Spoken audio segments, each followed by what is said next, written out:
지난 8일에 있었던 일본 중의원 선거에서 집권 자민당이 전후 일본 정치 사상 최대 승리를 거뒀습니다. 개헌안 발의선이자 전체 3분의 2를 상회하는 의석수를 확보하면서 다카이치 타나의 일본 총리 우경화 정책을 본격적으로 추진할 것으로 보이는데요. 오늘 글로벌 이슈 이 관련된 내용 다뤄보겠습니다. 한겨레 신문 정의기 선임 기자 나오셨습니다. 어서 오십시오. 네, 안녕하세요. 네. 야, 그야말로 뭐 사상 최대 압도적인 승리를 거뒀는데요. 네, 좀 보기 드문 승리였습니다. 예, 역대 총선과 좀 비교를 해보자면 어떻습니까? 네, 여태까지 자민당의 최대 승리는 의석수로만 보면은 네. 나카소네 야스히로 내각 때인 1986년 중의원 선거 때입니다. 총 512석 중 자민당이 300석을 획득했습니다. 네. 의석 비율로 보면 58.6%였습니다.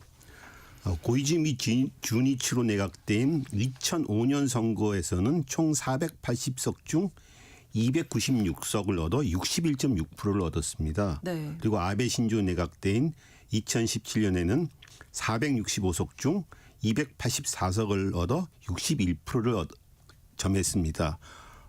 이런 대승들 모두 다 최대가 의석수로는 300석이고 의석 비율로는 3분의 2인 66.6%를 미치지 못했습니다. 네. 그런데 이번에 다카이치의 자민당은 총 465석 중 316석으로 300석을 훌쩍 넘고 그렇죠. 또 68%를 점했습니다.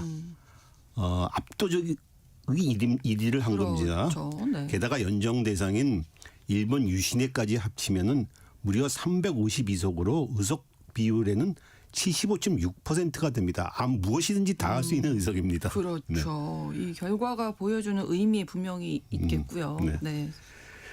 그런데 문제는 자민당이 의석수로는 300석을 획득했던 1986년 때에는 일본이 미국의 국력을 추월한다. 뭐 이런 얘기까지 나올 정도의 일본의 최절정기였습니다. 그렇죠. 80년대 일본은 네. 뭐 최고였죠. 경제적으로. 그러니까 집권 자민당이 뭐 그 정도 의석을 얻고 대승을 할 만한 이유가 됐었는데 예. 이번에 이 다카이치의 자민당의 일본은 국내 총생산이 중국에 비해서 4분의 1로 쪼그라들고 물론 중국이 커졌기 때문이긴 하죠. 최근에는 인플레이션에다가 성장률은 또 1%에 불과하고 그렇죠. 재정조치자는 쌓이는 전후 일본에서 최악의 지금 약세를 보이고 있는 때입니다. 그런데 일본이 하강한 이런 현실에 대해서 유권자들의 불만이 오히려 강한 일본을 주장하는 강경우파 다카이치에게 힘을 몰아준 선거로 이어지지 않았냐. 네. 쪼그라든 일본의 현실에 대한 유권자의 불만이 역설적으로 이런 선거 승리를 만들어낸 것이 아니냐 이런 진단을 합니다. 네. 강한 일본을 만들겠다 계속 주장을 하고 있는데요. 구체적으로 좀 들여다볼까요? 네, 다카이치 총리가 1월 19일 국회 해산을 선포한 기자회견에서 이런 말을 했습니다. 국론을 이분하는 대담한 정책, 개혁에도 비판을 두려워하지 않고 과감하게 나가려면 아무래도 국민 여러분의 신임이 필요하다 이런 말씀입니다. 즉 국론을 국론을 양분하는 이런 정책을 하겠다 이런 뜻이죠. 그런데 네. 그 국론을 양분하는 정책이란 개헌을 필두로 한 우경화 정책이 대부분입니다. 국론을 이분하는 정책이란 지난해 자민당이 일본 유신회와 공포한 연립 정권 합의서를 보면 잘 나타나와 있습니다. 한 9가지 정도가 됩니다. 네. 하나하나 좀 보면은 일단 스파이 방지법, 미국의 CIA 같은 정보기관 대정보청을 창설하는 거, 네. 수출할 수출할 수 있는 무기를 군안, 수송, 경계, 감시, 소외의 목적에만 한정한다는 규정인 오유형을 철폐하겠다. 즉 공격 무기를 수출할 수 있게 하겠다는 거죠. 네. 또 방위력을 근본적으로 강화하겠다는 거. 헌법을 개정하겠다. 국기 등 일본을 상징하는 국장 손괴죄를 제정하겠다. 즉 일본 국기를 훼손하게 되면 처벌하겠다는 겁니다. 네. 남성 천황을 유지하기 위해 현재 천황가에서 지금 후계자 남성이 없으니까 그렇죠. 양자를 드릴 수 있게 하겠다 천황가에. 그래서 그러니까 그런 황실 전범을 개정하겠다. 또 일본에서는 부인이 결혼을 하게 되면 남편 성을 따르는데 결혼 전에 성도 유지를 허락하는 선택적 부부 별성제가 요즘 하자 이런 얘기가 나오는데 이것을 제한하는 구성사용법 있죠. 옛날 성사용법을 법제화하겠다. 네. 이런 얘기가 있습니다. 이건 뭐 성은 막 자기가 좋은 데 쓰면 되는 건데 이것까지도 여성의 성을 갖다 제한하겠다는 거죠. 그리고 외국인 부동산 및 국적 취득 요건 강화, 즉 외국인 정책 엄격화하겠다. 이런 9가지 정책 하나같이 모두 보수 우파색을 그러네요. 강화하는 조처들입니다. 네. 이 가운데 당장 추진하겠다라고 밝힌 게 있나요? 네, 다카이치는 선거에서 승리한 8일 이런 말을 했습니다.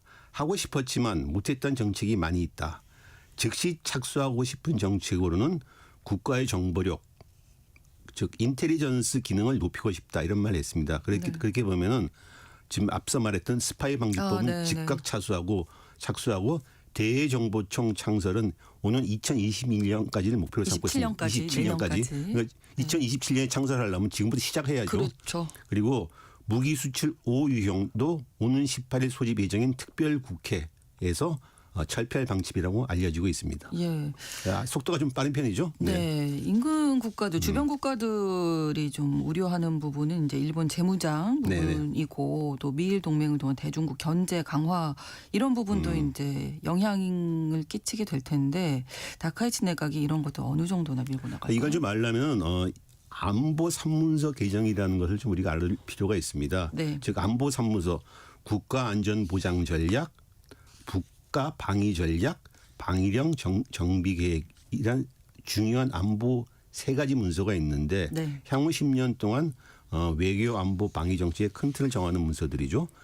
이 세 문서를 공세적으로 내용을 바꾸면서 쉽게 그런 일본 재무장이나 중일 갈등 때 일본의 역할들을 규정하려고 하는 거죠. 네, 구체적으로 어떤 내용이 있을까요? 첫째는 국내 총 생산 대비 방위비를 2%로 정한다. 이런 내용을 안보 산문서에 명시하겠다는 겁니다. 지금 2%가 넘긴 했습니다. 그래서 상시적인 고방위 구조를 정착하려고 한다.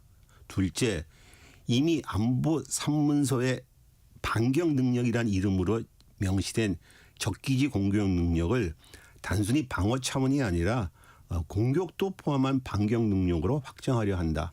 적기지 공격 능력은 상당히 중요한 의미인데 일본이 여태까지 전수 방어만 하는데 우리가 뭔가 위험에 처하게 되면 우리가 적의 기지를 갖다 타격하겠다는 건데 이걸 갖다 다시 이제는 방어 차원도 아니고 선제적인 공격도 할 수 있다. 위험이 즉시 감지되면은 이렇게 바꾸겠다는 거죠. 네. 셋째, 핵을 가지지 않고 만들지도 않고 들여오지도 않는다는 비핵 3원칙에 재검토하겠다. 이걸 논의 테이블에 올리겠다는 겁니다. 그래서 결국은 미국 핵의 일본 반입 배치 공유도 가능하게 하겠다는 거고 그다음에는 이게 되면은 그다음에는 일본도 핵무장을 추진할 수 있지 않겠냐 이런 얘기가 오가는 거죠.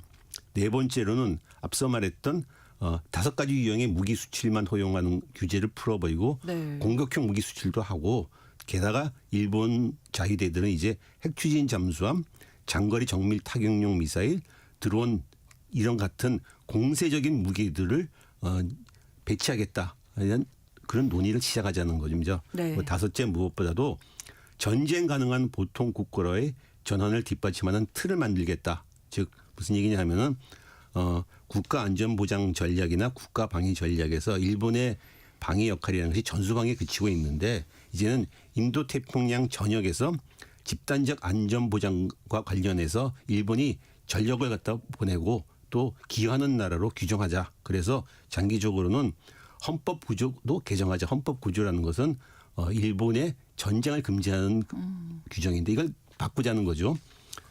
헌법 구조 개정은 최종적인 이제 일본 우파들이 염원하는 수건이죠. 아, 그렇군요. 사실 독일도 이제 2차 세계대전 패전국인데 우크라이나 전쟁 이후에 이제 재무장에 대한 얘기 많이 나오고 있잖아요. 일본과 독일을 좀 비교를 해보면 어떻습니까? 무엇보다도 일본은 지금 미국, 중국, 러시아에 이어서 세계 4위에 이미 무장력을 갖추고 있는 나라입니다. 반면에 독일은 무장력이라는 것은 지금 미미한 상태입니다. 물론 독일은 냉전 때부터 징병제가 존재했고 일본의 평화헌법 같은 제도적인 족쇄도 없지만은 무장 수준에서 일본에 비하면 한참 뒤집니다. 게다가 독일은 미군에 대한 의존도가 상당히 높습니다. 그렇죠. 그렇기 때문에 현재 우크라이나 전쟁이 발발하니까 국방력 강화에 박차를 가해서 방위비를 갖다가 한 2029년까지 연간 한 1,890억 달러 수준으로 높인다. 그래서 현재보다 한 4배 정도까지 한 3배 정도까지 높이겠다는 겁니다. 네. 그래야지 비로소 그때 가야지 한 방위력이 한 세계 4위 수준으로 된다. 그런 것입니다. 문제는 네. 독일의 이런 국방력 강화가 인근 국가로부터 크게 반감이나 반발이 없다는 것이고 오히려 어떤 나라든 독일은 이제 좀 무장 좀 해라. 예. 근데 얘기를 할 정도인데 네, 네, 네. 그에 비해서 일본의 재무장은 한국이나 중국 등보다 상당한 반감과 이의 제기를 받고 있는 거죠. 그런데 이미 일본은 세계 4위의 방위력을 가지고 있는 상태인데 이제 그 방위력을 공세적으로 쓰기 위해서 족쇄를 풀어버리겠다고 하는 상황입니다. 네. 그러니까 현재로서는 이 일본의 재무장이 독일의 재무장보다는 훨씬 논란의 여지가 큰 거라고 볼 수가 있죠. 네. 그렇다면은 이번 이 조기 총선에서 뭐 압승을 거뒀기 때문에 다카이치 총리가 지금 말씀해 주셨던 이런 내용들을 추진을 강하게 하겠는데요. 동력은 확보됐다고 볼 수가 예. 있겠지만 그렇다고 해서 다카이치가 말하는 우경화 정책들이 무조건 지지를 받았다 이렇게 보기는 좀 힘들 것 같습니다. 왜냐하면 이번 선거가 그의 구체적인 실적이나 공약에 바탕한 것이 아니고 취임한 지 반년도 안 된 그에 대한 지지도를 걸고 신임을 물은 것입니다. 사실 이건 이번 선거는 일본 내에서도 이런 선거를 왜 해야 되느냐. 취임한 지 반년도 안 됐고 네가 아무것도 없는데 단지 지지도 없다는 이유만으로 선거하는 게 웃기지 않느냐. 그러니까 일종의 사기다 이거는 이런 얘기까지 나왔습니다. 또, 예. 어쨌든 간에 다카이치가 유권자들에게 지금 여당의 나를 갖다가 뽑을 거니 아니면 야당 대표를 뽑을 거니 이런 식의 대통령 선거 비슷하게 프레임을 만들어 나가서 선거를 치는 게 크게 유효해서 결국 압승을 거둔 거뒀는데 거고. 네. 문제는 선거 내내 그가 논란을 부르는 정책들, 쉽게 말해 국론을 이분하는 정책들에 대해서 침묵으로 일관했다는 겁니다. 한 얘기도 안 오고 예. 그리고 심지어 자신의 비원이라고 표현한 식료품 소비세의 2년간 무과세도 네. 과도연세에서 전혀 언급하지 않았습니다. 그리고 토론회도 안 나가고 그리고 불필요한 것은 말하지 않는 것이 총리의 위기관리다 이런 식으로 지지율만 높여 나간 거죠. 네, 네. 이건 사실 우경화 정책을 보장받았다고 보기가 좀 힘든 부분이 있는 거죠. 네, 네. 이른바 양날의 칼입니다. 앞으로 국론을 이분한 정책을 구체로 추진한다면 당연히 여론이 분화될 수밖에 없고 그때는 그렇죠. 어떻게 상황이 전개될지 모르는 거죠. 네. 임기가 많이 남았거든요. 그렇습니다. 임기가 3년 반 남았던 것 자체가 네. 어쩌면 상당히 큰 부담이 되고 있습니다. 이제는 그럼 3년 반 동안 네가 말했던 국론을 이분하는 정책을 갖다가 해봐라 한번. 네. 지지층에서 이렇게 얘기할 뭐 텐데. 지금은 지지를 많이 받았지만 네. 막상 이것이 보따리를 풀게 되면 그때부터는 부담이 될 수 있고 시험대에 오르게 되는 거죠. 그렇죠. 그리고 자민당은 1980년대 이후 선거에서 대승대에는 항상 참패하는 공식을 겪어왔습니다. 1986년 총선 대승 뒤 1989년 참의원 선거에서 처음으로 단독 과반을 잃어버렸습니다. 그리고 고이즈미가 거둔 2005년 대승도 2009년 선거에서 대패해서 민주당이 정권을 내줬습니다. 아베 신조도 물론 2000년 12년 이후 3연속 대승을 거뒀는데 결국은 2024년 총선에서 대패해서 소수 여당이 됐습니다. 그러니까 1980년대 후반까지 선거에서는 자민당은 과반이 넘는 안정적인 승기를 거뒀는데 그다음부터는 대승과 대패를 반복하는 이런 롤러코스터를 계속 타왔습니다. 즉 네. 일본사의 침체에 대한 지금 1980년대 후반 이후 일본사의 침체에 대해 유권자들도 오락가락하고 하면서 이 자민당에서 지지와 그 반대를 계속 그렇죠. 교차하고 있는 거죠. 예. 자, 그러면 국내적으로는 그렇고 첫 외교적 사안들 좀 주의해서 볼 점들 어떤 것들이 있을까요? 그러니까 이런 이제 국론을 이분한 정책의 추진을 위해서는 결국 대외 관계가 제일 중요한데 그렇죠. 선거 뒤에 아마 다카이치 내각의 대외 관계는 오늘 3월 19일 미국을 방문해서 도널드 트럼프 미국 대통령 회담하고 또 오늘 4월에는 도널드 트럼프 미국 대통령이 그동안 벼르던 중국 방문을 하게 됩니다. 큰 네. 분수령이 될 것 같아요. 그러네요. 트럼프는 이번 일본 선거일 직전에 이례적으로 다카이치에 대한 전면적인 지지를 표명했습니다. 네. 남의 나라 선거에 대해서 어떤 특정색을 지지하는 건 이건 외교적으로 상당히 무리한 일인데 어쨌든 했어요. 네. 그리고서 선거 끝나고서 다카이치가 이기니까는 당신의 보수적인 힘을 통한 평화 의제를 이행하는데 위대한 성과 있길 바란다 하고 또 지지를 보냈습니다. 그런데 네. 트럼프는 최근 한국과 일본에게 지난해 무역 관세 합의 때 약속받은 대미 투자가 지연되고 있다. 이런 불만을 갖고 계속 압박해 왔습니다. 그렇죠. 이제 트럼프는 다카이치에 대해서 내가 너를 지지해 줬으니까는 최대한 돈을 뜯어내고 또 대중국 측에서 역할을 할 때를 주물 것이 분명합니다. 그렇다고 해서 트럼프가 또 대중국 문제에서 다카이치 일본을 전적으로 지지할 것이냐 또 이것도 그것도, 의문이죠. 예, 그렇죠. 왜냐하면 지난해 중일 갈등 때 트럼프는 시진핑과 통화해서 네. 그리고 또 그다음에 다카이치와 통화한 다음에 시진핑을 자극하지 말아라 예. 이런 얘기를 했었습니다.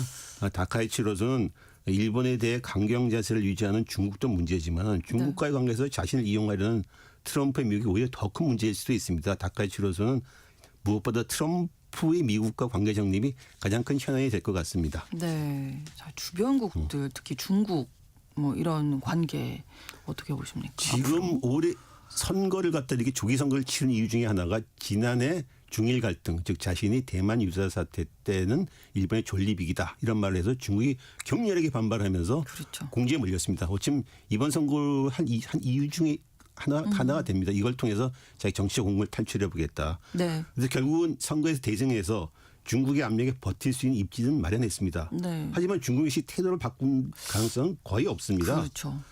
당분간 중일 관계는 갈등 속의 교착 상태가 지속될 것이고 한 가지 확실한 건 중국이 양보할 가능성은 거의 없다는 거죠. 이런 상태가 오래 지속되면은 다카이치로서는 상당히 큰 정치적 부담이죠. 물론 중국도 부담이긴 하지만요. 네, 네. 우리나라의 관계도 한번 생각해 볼까요? 중국과의 갈등 상황입니다. 그런 상황에서 다카이치가 강경 우파하지만 한국 관계마저 망가뜨린다면 크게 곤란스러워지겠죠. 그래서 한국과의 관계에서 과거사 등 민감한 사안을 놓고 다카이치 내각이 도발할 가능성은 적다고 일단 전문가들은 보고 있습니다. 네. 그동안 한국과의 관계 또 중국과의 관계에서 뇌관이었던 야스쿠니 참배는 네, 네. 오히려 선거에서 이겼기 때문에 이제 안 할 수 있는 여유를 좀 찾게 됐죠. 그리고 한일 관계 첫 시험대로 여겨지는 온 22일 다케시마의 날, 즉 네. 독도의 날 행사 때 이거는 원래 원래 지금 군 단위 행사인데 정부 중앙정부가 차관급 인사를 보냈고 선거 전에는 장관급 인사를 보내겠다 그렇게 얘기를 했는데 네. 그럴 가능성이 이제는 적어지지 않았냐 오히려 현실은 낮지 않았냐. 하지만 압승을 했기 때문에 오히려 자신감을 찾은 거군요. 자신감을 찾았기 때문이죠. 네. 그리고 다카이치가 막상 총리가 되고 나서는 상당히 자기의 강경 우파적인 얘기, 논란의 강경 우파 얘기에 대해서 계속 얘기를 안 해왔습니다. 그런 좀 감안함. 네. 그렇지만 장기적으로 볼 때 다카이치가 추진할 수밖에 없는 우경화 및 전쟁하는 보통 국가 정책 이거는 참 가면 갈수록 한국을 동아시아 지역의 갈등에 더욱 밀어넣을 위험성이 큽니다. 우리나라로서는 중국과 일본 사이에서 어떤 스탠스를 잘 잡아야지. 그렇죠. 다카이치가 이렇게 푸시하면 할수록 진짜 우리는 힘든 선택할 수밖에 없는 지경입니다. 예, 그동안은 말을 안 해왔지만 갑자기 어떤 발언을 할 수도 있잖아요. 그렇습니다. 선거에 이겼기 때문에. 근데 이제 당분간은 중국과의 관계가 워낙 나쁜 상태니까는 네네. 좀 시간을 두지 않겠나, 여유를 두지 않겠나 이런 관측이 우세합니다. 그렇군요. 글로벌 이슈 오늘도 한겨레 신문 정의계 선임 기자와 함께 이야기 나눴습니다. 고맙습니다. 감사합니다. KBS 라디오 신성원의 오늘 세계는 마치겠습니다. 내일 다시 뵙겠습니다. 고맙습니다.